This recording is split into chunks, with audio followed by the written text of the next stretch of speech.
Hello and welcome back. And tonight's guest is Sujata, who has an absolutely phenomenal story which we want to bring to the world and shine a little bit of light where she shines so much light herself. Something I don't even know where to start with your history, Sujata. It reads like something out of a mixture of 20 different novels.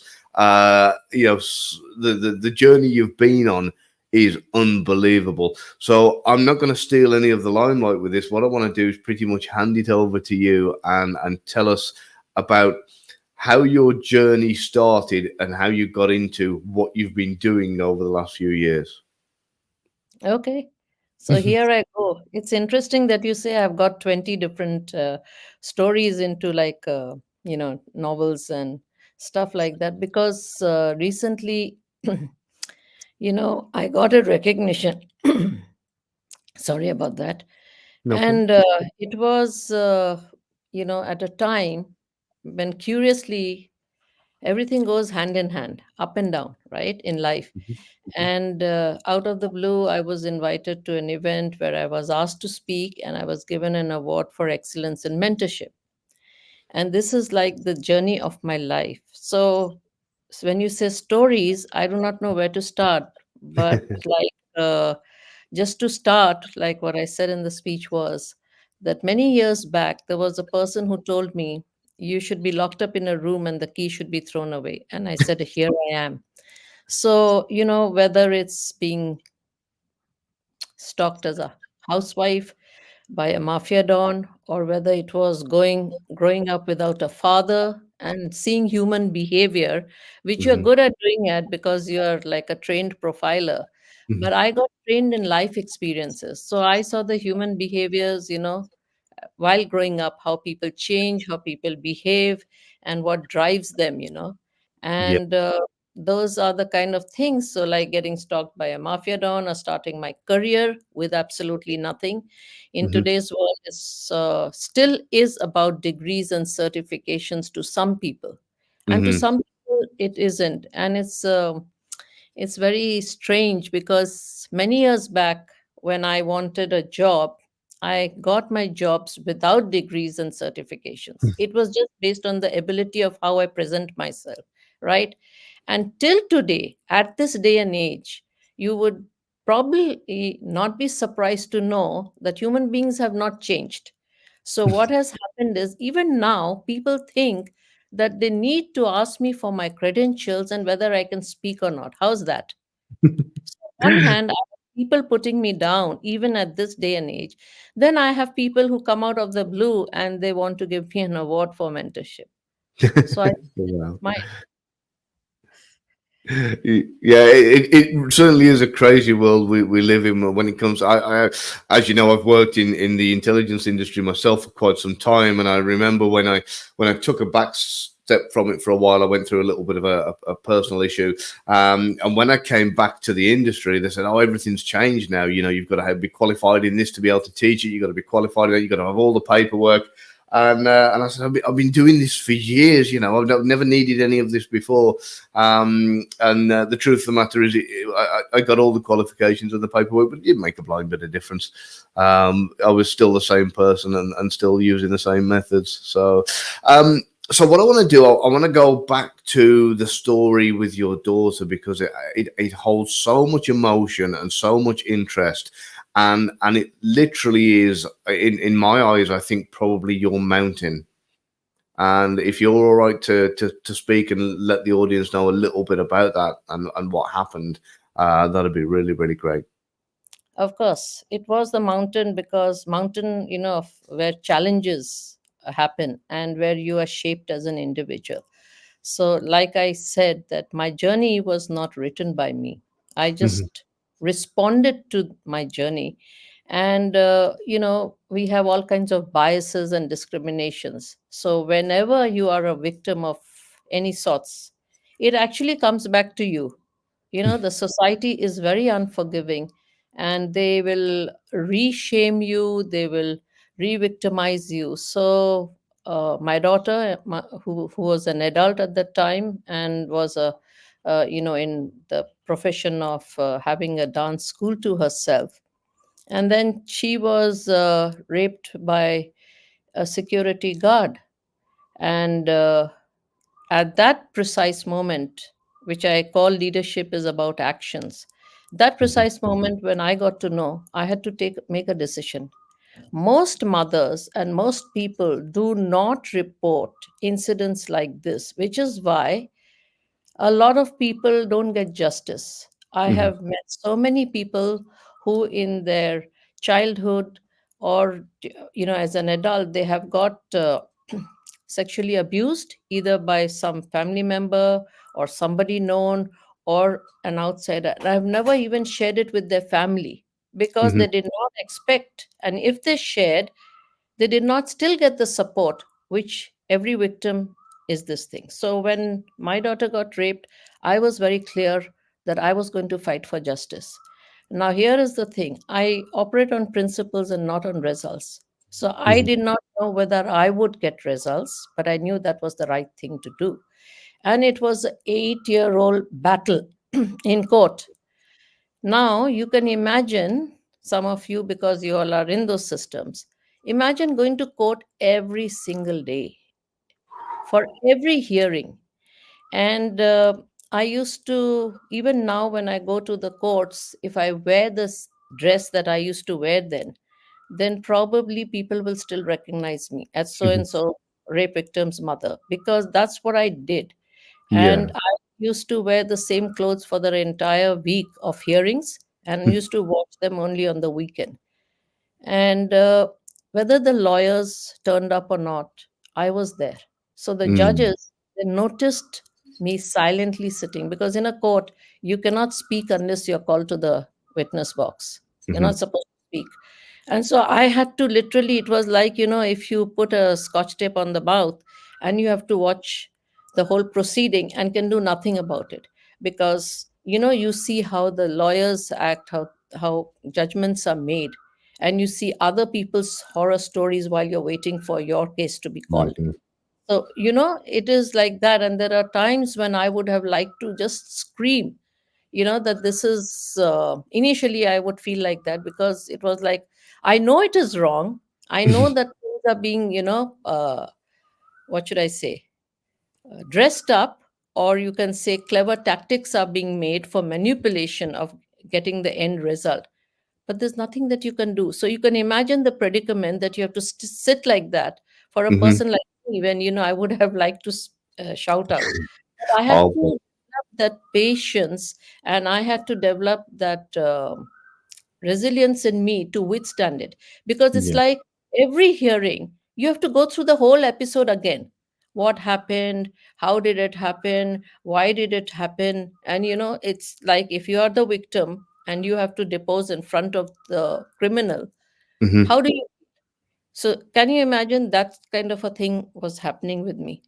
I'm And sure it was beyond exhausting. How did you manage to kind of, every day? How did you get up and not knowing how much longer it was going to go on for? How did you find the momentum? I mean, I know obviously it's your daughter, so obviously there's a lot of drive there. But was there any point in time where you were feeling, do I need to stop? Is this ever going to change, or were you laser focused on, I'm going to do this till the day I die? If I don't get the result, I'm going to be here every day, no yes, matter how yes, long it takes. that is pretty much the thing, because when I get down to a task, which whatever it is, my whole way of approaching things is to finish the task. Right. So results I do not know, but I have to finish the task. So in a court case, I knew that I was going to do it till the time that I died. In fact, I used to sometimes go to the court wearing adult diapers, because Oh, since I wow. have diabetes, you know how it is. So these Mm. diseases take a toll on your health, and all Yeah. this stress takes a toll. And so I used to suffer from stool incontinence. But I was very clear, I'll die before I give up. And Yeah. my daughter, in fact, told the public prosecutor, she wrote a letter, and it is very heart wrenching, because she said, I don't care about actually anything. What I care about is my mother not dying. So please finish the case one way or the other, so that there is closure for her, because she didn't want that after all that I should, die. And there are enough cases where people have actually died before they got any, this thing, justice at all. Yeah, They never lived to see the justice done because of the huge amount it takes for cases to get finished. but and what part of the world was this in? Just for clarification for the audience.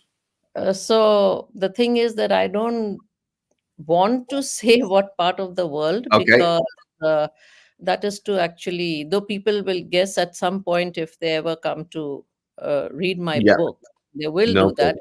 But it was like I say, that I was born in the wrong country, though I did get justice there. So some people might say, oh, but you got justice. But it's a harrowing way of, getting justice. I will only like to say here that if I kept alive, because I was many a time suicidal, I felt like just killing myself. But if I kept going, it was because of human angels, random human angels, since society had Wow. ostracized us. Nobody spoke to us, nobody helped us, no Oh, family, no friends.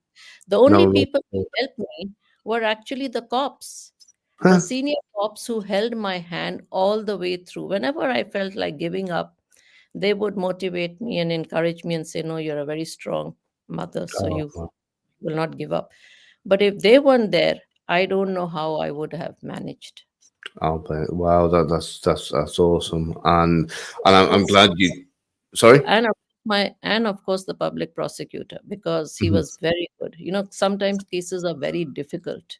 Difficult, why? Because you have to, if you want justice and cases don't have, I mean, if it's not something which you can do open and shut case, even Mhm. if it's open and shut case, you need all the evidence chain. And that's what my public prosecutor was very good at. Yeah, getting the evidence chain together. Oh Yes. wow, that's amazing. And I know that since that you've gone on to help in other instances and other cases, is are you able to share some of the things with us with some of the things you've done since, or is it Yeah, still yeah. kind of very private? No, no, no. Everything I've done after that has been just a journey where it went through. So, mentorship is why I say I help people, because, even in public platforms, I've said I'm everybody's 2 a.m., 4 a.m. friend.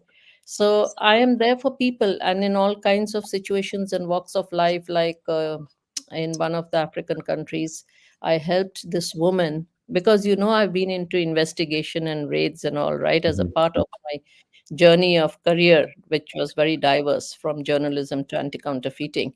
So I helped this woman to actually escape from one city to the other when she Mhm. wanted to escape with her child, because she was in a marriage where, you could have she belonged to the community where you can have multiple wives, and Right. she was one of the wives, and her husband was going to dump her but wanted to take away her probably 1 year old child, and she was Oh, not ready to give up the child, and she was with her in-laws, and she wanted to escape from that and go to the city where her parents and her own people were there, where she would feel safer.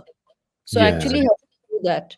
I helped her to create a schedule where, she was being watched and followed. And Hmm. there I told her, you have to go every day, which it happens, right? You go Yeah. every day and you go and do something which allays them, right? Okay, she's going to the park or she's going to the playground and she's there for a couple of hours. So Hmm. I told her you have to do that, and when they get satisfied that every day you're going there, one day you're going to walk out with no baggage, just the child, the passport, enough to sit on a plane. And that's Yeah. exactly how it happened. So you Wow. see, I could do that. There was another lady from Iran who is now in the United States of America. She needed to go there and she needed some help. So I helped her there. I Hmm. have people who I help from all walks of life, whether they're social workers or anybody for that matter, dealing with any challenge. I do Yeah. that. On who has a problem in which area. That's why I call myself a life mentor. Because as I said, 20 stories. So I have a lot of skill sets, right? Hmm. And even now, people want me to box myself in. So I constantly get this from people who say, Sujata, you can't be all over the place. You need to define yourself in one or two things. I said, why? And my thing to the audience is, I cannot be lesser than myself, Yeah, well, right? fair enough. Yeah. If I got five skill sets, I'm going to offer them because who knows who needs what, right? Exactly. Yeah. Yeah, I have a similar thing. I mean, obviously you're aware of what I've done, and certain people say to me, concentrate on just pushing one area, and I'm thinking, well, there's all these other areas that potentially available to help people. So I know exactly where you're coming from with that. So Yeah. backtracking a little bit, what inspired you to get into journalism? When you first, if we go right back to that, what was the inspiration behind journalism for you? So you see, I wrote a book, but like I said recently, I didn't write my journey. So it Mm. is amazing because, it comes back to the mountain. If I had not done certain things, I probably wouldn't have taken that decision. So when I started my career, I had no directions. I only, after 13 years of being a housewife, I decided to have a career. So I had Mhm. no direction. Oh, I'm going to become this, I'm going to become that, or I'm going to go into this field or that field. I just one day rebelled, walked out, and walked up to a guy with just a bachelor's degree and not a single thing to show. And I just said, give me the job. And I didn't even ask for a job in, say, admin or HR, being a woman, right? I asked Mhm. for a job in sales and marketing of computers. Oh wow. And he gave it to me. That's when I Mhm. realized that I can speak and speak in such a manner that, you know, I am heard and I'm accepted. And he gave Okay. me the job. He told me that if I don't have ego hassles, I can take the job. And one Mhm. year down the line, it clashed with my husband's job. Right. And I couldn't take the order because the husband's bosses said spouses can't be competition. So I had to Uh, leave my job. And the next job that I got was because of networking, because I mhm. knew this person who was actually a tenant and he was from the publishing industry. And I Mhm. asked him to help me, and he says, okay, I'll put you on with the publishers of a journalism, in a major newspaper. Right. That and I just walked up, and now I had 1 years of IT experience, if you may call it that, Mhm. and I got the job. I had Wow. no journalism degree, by the way. When I Yeah. when I went into anti-counterfeiting, I was not a retired cop, lawyer, or judge, but I Mm. became an investigator overnight. I did Right. raids and all. So if whatever came my way, I never say no. So That's was it the going to work in journalism, doing any kind of investigative journalism? Was that kind of the foundation of how you operated when you became an investigator? No, in my journalism, some bit of it is investigation, even if you write people's profile, right? Mhm. Because I have always centered on people's profile, whatever I do, even today. And so I did all kinds of journalism. I used to do people's profile, then I used to did a little bit of investigative journalism in I would say cyber, the cyber world or the virtual world, which was picking up then the internet, where Yeah.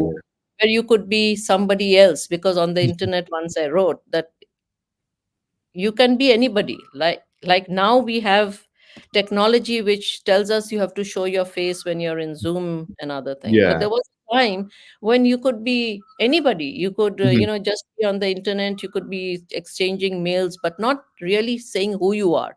There was Yeah. a time when your things were like that. So yes, some of the time I used to do that, but I pretty much did every kind of journalism. Wow. And when you got into the kind of the anti-counterfeiting, was that like a big leap and a dramatic change for you in many ways? Did it open your eyes to how the world works, or was it something that you kind of expected when you got into doing that? No, no. When I left journalism, because I was getting saturated, it's called occupational hazards, as what I Hmm. say. When you are not able to write always what you want to write, that's when I Yeah. know that to move on. And so when I did that, then again, because through networking, I approached somebody that I'm looking around for a job. I never know what job. If people they ask me, what do you want to do? I still don't have an answer, because I really don't know what I want to do, because there's nothing specific.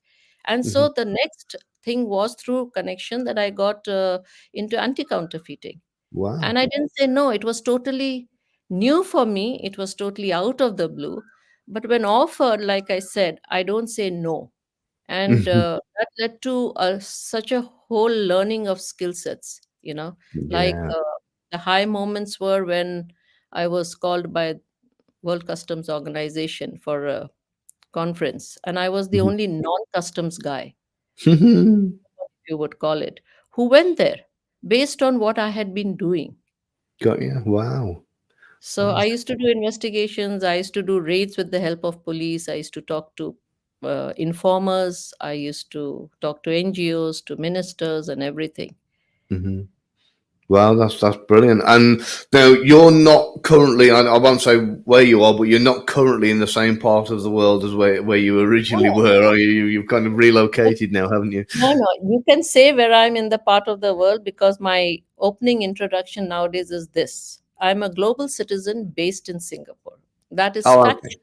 legally, technically correct, right? Ah, So I brilliant. say that.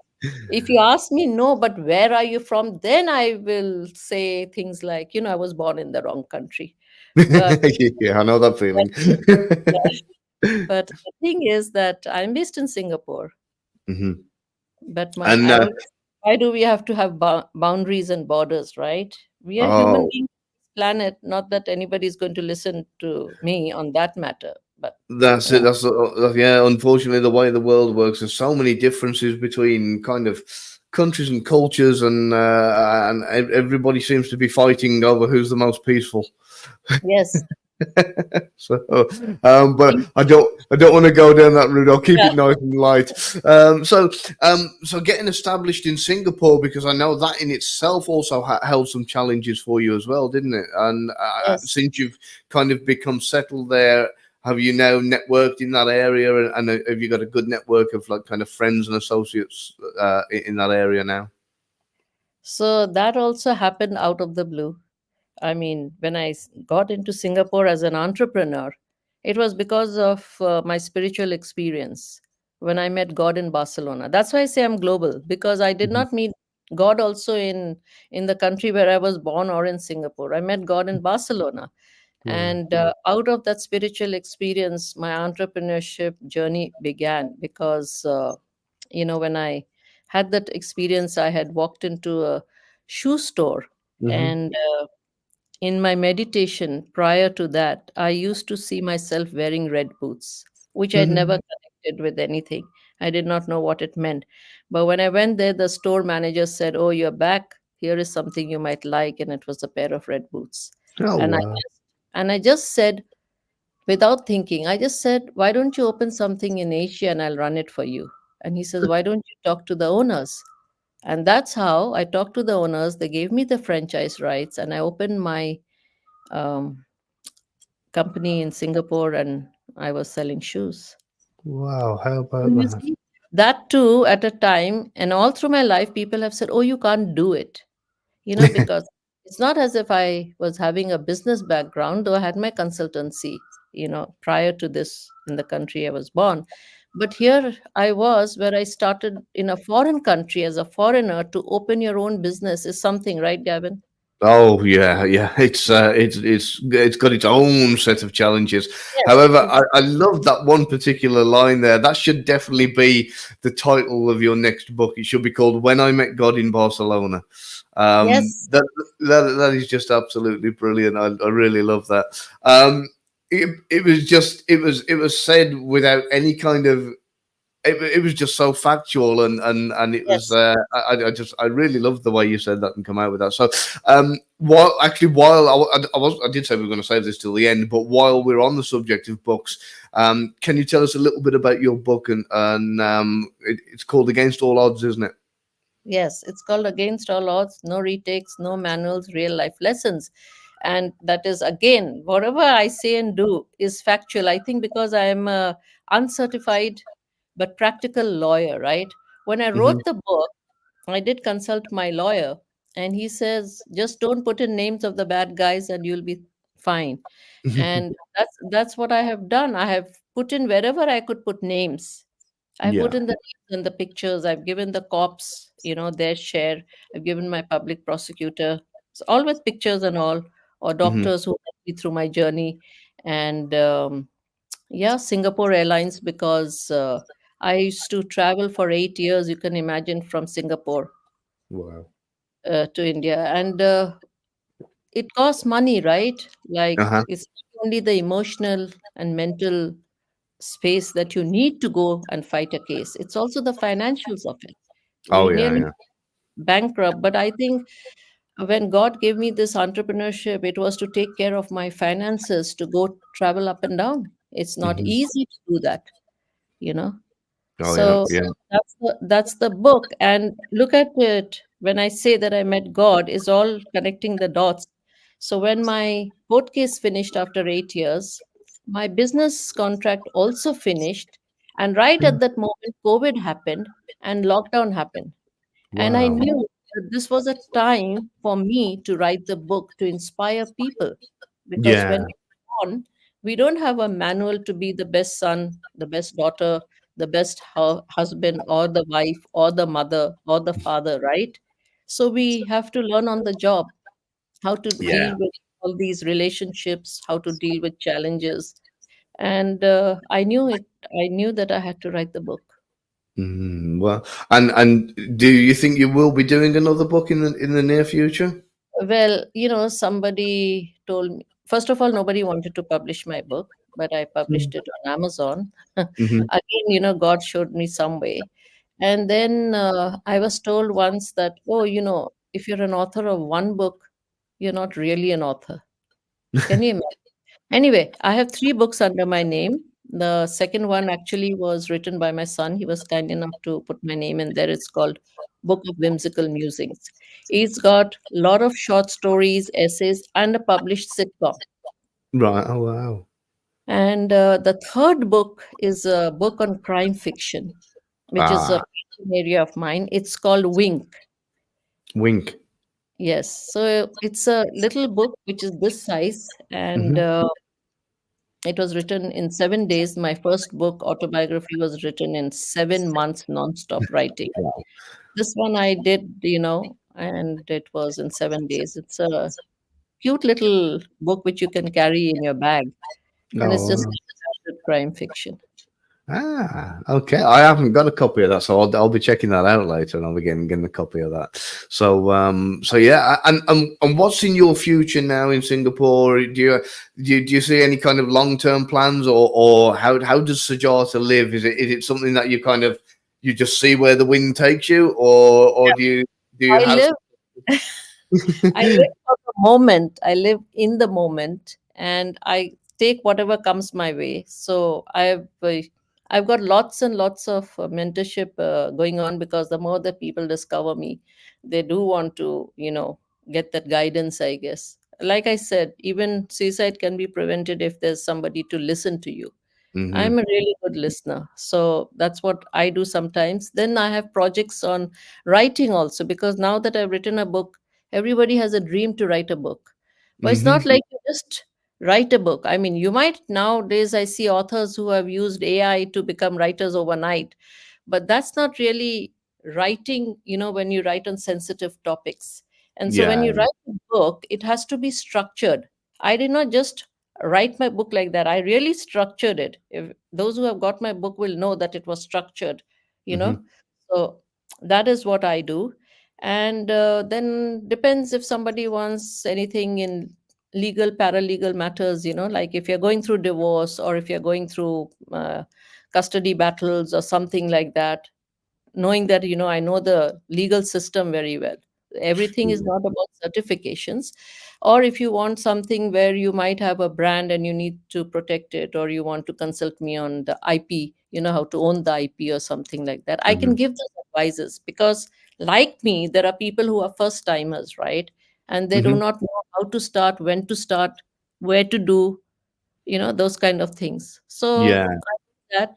And then I'm there again. No, people don't like it. I'm all over the place. So wherever I get an opportunity, I tie up there. It could be on, what should I say? What is this environmental thing, which is nowadays people are concerned, Oh, saving the world, yeah, the global warming, is it this week? global warming, and sustainability and Hmm. inclusiveness, and following diverse kind of practicing diversity in Right. workplaces. So it is like that. So I'm with the chamber here in Singapore of international commerce, and Hmm. I chair the mental well-being interest group. Then I go into webinars, and I talk wherever I'm invited to talk, because, like it is said, Sujata has accumulated a wisdom which cannot be coached or taught in a class. That's something which I myself put, but it depends. So I meet all kinds of people, and Hmm. wherever it takes me, I just do that. Where's the best place for people if somebody does want to, whether it's to hire you for speaking or whether it's mentorship? Where's the best place for people to be able to contact you or look you up? It's my WhatsApp number, the best. I mean, of course, I'm there on LinkedIn, and I have LinkedIn. my book. Yes, but you see, I always say that I put in my book my number. I'm one of the very few authors who's given my own Mhm. personal number, because I believe in being accessible. If you're Yeah, not accessible, then nothing will work. You can be standing at a podium and speaking for all this thing, but where are you eventually going? How are you impacting lives? Right? If you were not accessible, the way I met you also in a virtual world, if you were not accessible, we wouldn't be having this conversation today. very true, very true. So, and I know a long while ago, well, not a long while ago, but a fair while ago, you were on, oh, what was that app called? Clubhouse. Uh, Clubhouse. Yeah. Do you still actively use Clubhouse at the No, moment? because No. like everything, Clubhouse has changed totally. It's Right. now the same. There was a time when you could really meet people in a very Hmm. real sense, and you could connect with them. Now the rooms are designed very strangely. You don't They removed all the, what should I say, the back channel chats. It's like Right. voice chats, and the whole thing is not the same. A lot of Right. people left that platform and gone to other platform. I think that's what technology does. It disrupts its own self, you It know can do where definitely. Yeah. because why do so many other apps and applications come up? Technology has that, because when one thing reaches a point and you keep trying to change, that, then people move to another platform, Hmm. and then another platform. That's how I think technology keeps going on. We've Yeah. made a lot of progress in technology, but philosophically, as human beings, I don't think we have progressed very far. Well, with technology, it does become stale very quickly, and people, like you say, it's whatever's flavor of the month. They kind of they look at the next new shiny, and they go with that for a short while until something else comes along, and it's very very difficult. People do get kind of bored of routine, and I think that's maybe why they keep changing layouts on websites and that kind of thing to keep it kind of fresh to a Yeah, degree. I mean, So. everything changes, right? There was once upon a time, Facebook was king or key, Yeah, right? yeah, Now there are so many other platforms, right? If you want to connect, so it's not yeah. one which stands, forever. So that is what is called, adapting or evolving, whatever jargon people want to give. But the fact of the matter remains, because I always say, don't get hung up on words. So I guess that, there are all kinds of things which keep happening. And so you keep having a lot of, what should I say, a lot many choices.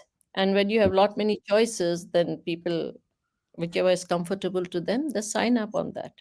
Yeah, and with the because you did do a couple of podcasts as well. Are they still ongoing? Are you still doing the Yeah. podcast? Are they still I live? used to, I used to do the podcast with the Coach Les, and we did it for quite some time. But then, things happened, challenges happened. Like, Hmm. I told you, life doesn't stop. I That's had right. a Yeah. lot of bereavements. I lost my three dogs. Then I lost my Wow. sister. It was just 1 year back. So, there are things which happen, and then you sort of don't do it, right? And once the Hmm. gap is there, then it sort of just slides into, okay, not now, later, later may not come, and you may be going and doing other things. So Yeah. so you know that's how And it is. with regards to, 'cause I get a lot of regular viewers. I get new ones all the time as well.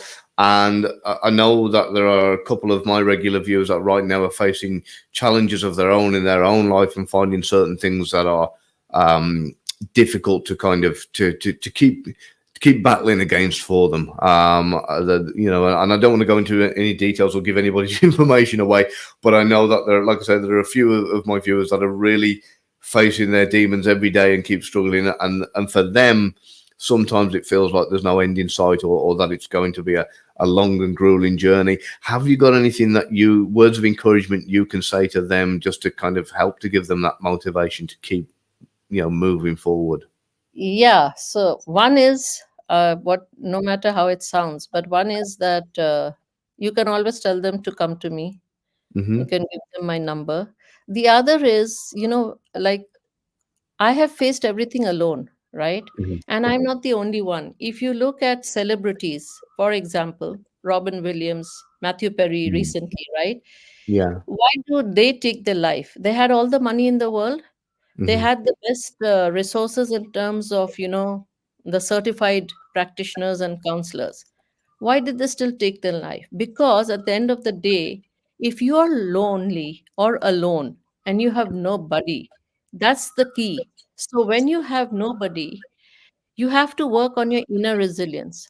Like, I had nobody, right? And you've already seen what challenges I had. Hmm. uh, how did I go through it? It is because you have to operate from that. If you're pushed to the wall, if you have nobody, you build on your inner resilience. There are Right. two things one can do when you have challenges. A, you can give in. If you It's normal to have depression, it's normal to have anxiety, it's normal. We should not make it abnormal and Hmm. expect to go to a psychiatrist all the time. It Hmm. just takes time to heal, it takes time to figure out what you want to do, and it takes time to build that inner confidence. Because you will always have people putting you down, right? You will always have things which you never signed up for. We didn't sign Hmm. up for any of this, which I just now told you. My latest, actually, trauma has been where a very, very close person to me discovered that her spouse was cheating. And that too, after being, married for many years. And how to Mm. deal with it when you know that both the couple you have been seeing, for a very long period in your life, and you think both of them are very good. How do Yeah. you, this thing? But you have to deal with it, and that's how it is. And so I have a lot of people, even social workers, who have burnouts, right? Yeah. So Yeah. where do they go? They themselves are taking a lot, so even the caregivers at times need to be cared for. And Hmm. that's where I'm saying you need to operate as if you have no one, because that's the true testament to our character. We Hmm. develop our character because it's so easy, right? We can give in, we can become depressed, we can go into where we need to go to the doctor, then get the prescription pills, or we can say, no, I will do it. It's very hard. I'm not saying Yeah. it's easy. It's actually very, very hard. Hmm. But for me, there has been no other way. And Yeah. I just say, find somebody who you can talk to. It sometimes is as simple as that, you know, where if you Hmm. have one good person, one good listener who can objectively listen to you and offer you some help, counsel, wisdom, if you want it, or just be a listening board. Sometimes you just need that without being judged, without being, told what to do, not to do. You might just want somebody to listen. And then if they ask you for help and all, you can always help them, with Yeah. your Yeah. wisdom. That's brilliant, and you're right when you're saying about the people having depression and anxiety and these things, that they are a normal part of life for so many people, and yet it seems almost taboo these days to be able to say, oh, I've got anxiety. Or what are you doing about it? Have some pills, have some medication, have some, fix it, smile for the world, and try and be normal. And of course, that's not the way it is in reality. These are things that in our life, we do have to go through these things. We do have to go through bouts of depression. When you and I both know we've both had bereavement in our Yes. lives, and and all manner of tragedy in our life.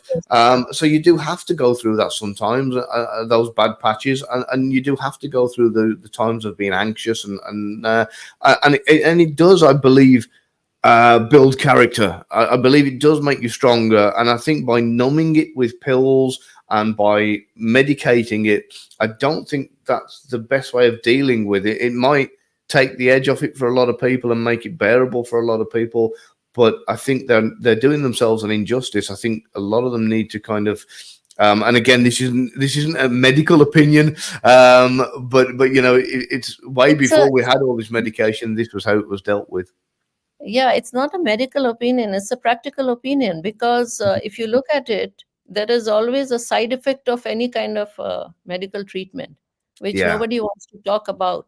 But the thing is that you still have to deal with it. Like, I don't like something which is often told, okay, now you've found justice, you have to move on. There's no such thing in some cases for move on, right? No, no, It that's is right. Yeah, moving forward. Some friend recently sent to me a TED talk by somebody who said it's moving forward with your trauma.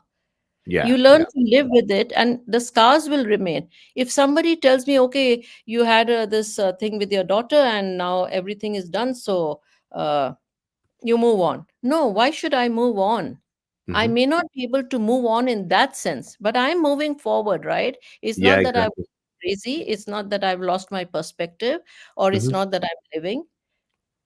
But I'm moving forward with whatever life gives me. I try to do the best, overcome the challenges, and then I move forward, right?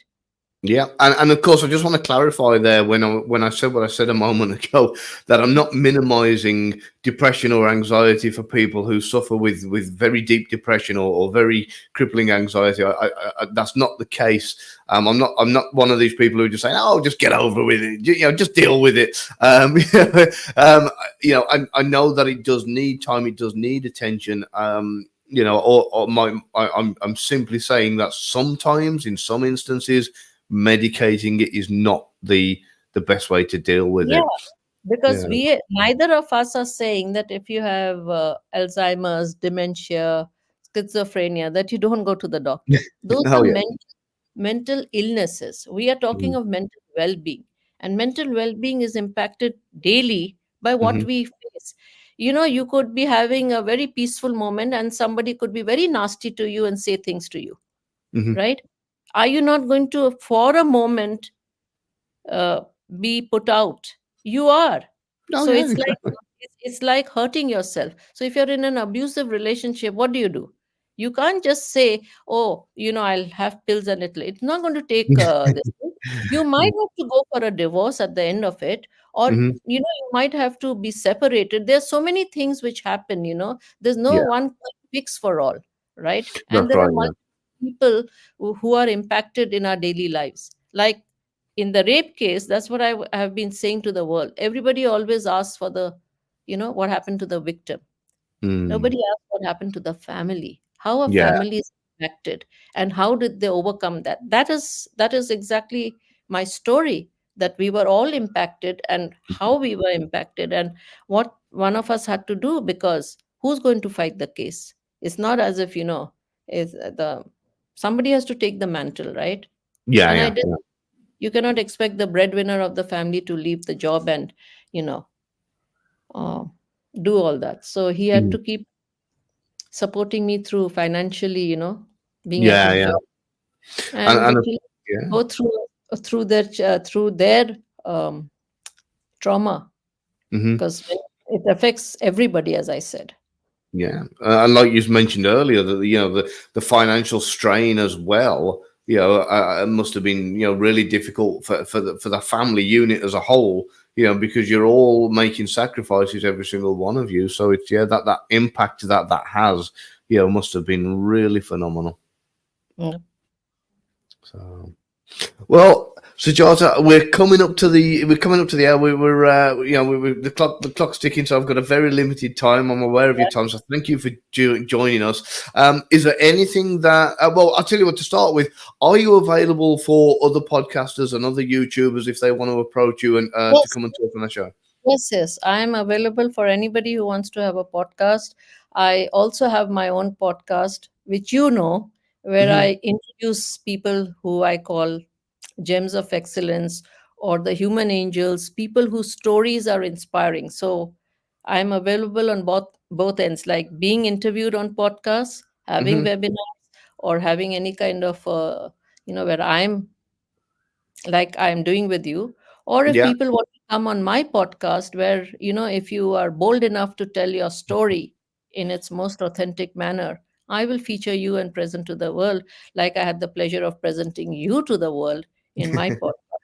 Yeah, and a couple of my friends too, I believe. So so yeah, absolutely brilliant. So for anybody out there, hook up with Sujata on LinkedIn. Because I really and again, I want to plug your book here and tell people, and it's on Amazon globally. Is that correct? Yes, Yeah. that's correct. So yeah. So again, if anybody wants to know more about the full version, because we can't tell the entire story in the very few kind of minutes that we have to do this, but we can give people the little taster that we have given them. And if they do want to know the full story, then definitely get the book and definitely get in touch with Sujata. So, Sujata, thanks again. You've been a wonderful guest, and I Gavin, look forward for to having me on your show, no because problem at all. voices need to be heard, and I still feel that my voice needs to be heard. So I Oh, appreciate it. definitely. Well, I hope you get contacted by a few more people as well, and they can ask you some of the questions that I didn't. Brilliant. Anybody can ask me anything. I'm a no holds barred person. Brilliant. Thank you again.